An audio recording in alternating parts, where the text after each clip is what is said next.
Dakle, sad ću da vam pustim muziku. Sad ćete da čujete za oko 30 sekundi, ne znam.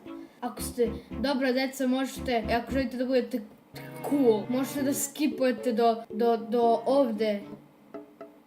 I da vidite kako sam napravio to. Ok, dobro. Sad ću to vam pustim. Vidimo se za 1 minut.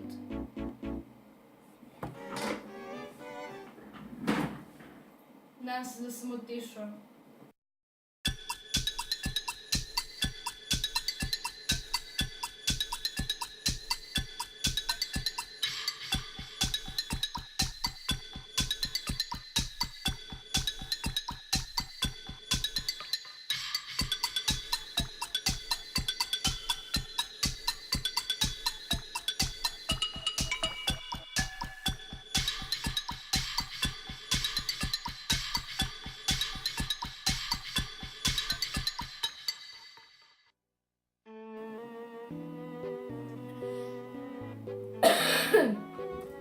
Evo nas, vratili smo se. Dakle, čuli ste divnu kompoziciju. Kompozicija je previše duga reč da koristimo u današnjoj civilizaciji. Onda imamo hi-hat ili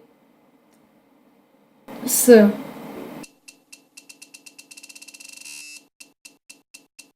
Onda imamo naš snare.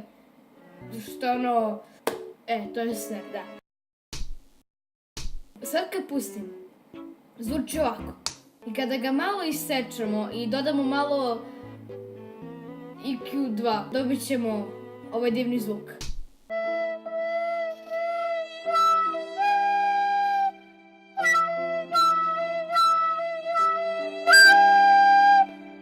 Wow, znači sada smo napravili super cool beat. I da, imamo i ovo ovde.